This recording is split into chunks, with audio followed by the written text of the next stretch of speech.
ম্যাপের ছবি কিভাবে পিএনজিতে কনভার্ট করে। তো পিক্সেল ল্যাব ডাউনলোড করার পর তো ওপেন করে দিবে পিক্সেল ল্যাব।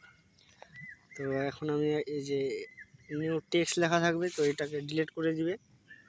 ডিলিট করে দেওয়ার পর প্লাস চিহ্ন দেখতে পাচ্ছ, তো প্লাস চিহ্নে ক্লিক করে ফ্রম গ্যালারি এখানে ক্লিক করে দিবে। তো ক্লিক করে দেওয়ার পর এই যে এখন দেখাবো যে বাংলাদেশ ভারত, এটার ব্যাকগ্রাউন্ডে দেখো কালো দেখাচ্ছে। তো এখন এটাই নিব, আমি দেখাচ্ছি এটাই নিলাম। তো এটা হালকা ছোট করে তোমার সাইজ মতো, তো আমার যেটা দরকার ওটা নেব আমি। তো হালকা সাইজ করে দিবে ছোট করে, তাহলে তোমাদেরই সুবিধা হবে।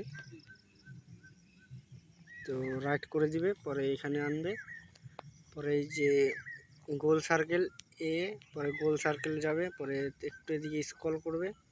স্ক্রল করার পর দেখতে পারবে ইরেজ কালারে ক্লিক করে এনেবল করে দিবে। এনেবল করার পর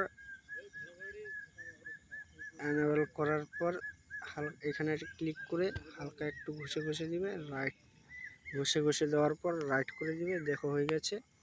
এটাকে রাইট করে দিয়ে ডবল বক্সের চিহ্নে চলে যাবে, পরে তো ট্রান্সপারেন্ট ক্লিক করে দিবে। পরে এখানে পরে চিপের মতো অপশন আছে, তো এখানে ক্লিক করে সেভ অ্যাজ ইমেজ করে দিবে। সেভ অ্যাজ ইমেজ করার পর হয়ে গেছে। তো এখন যাবে ফটোতে যাওয়ার পর দেখবে লাইব্রেরি, ফটোতে যাবে। এই যে দেখো, এই যে এটা এখন আপনি যেখানে খুশি লাগাতে পারবেন।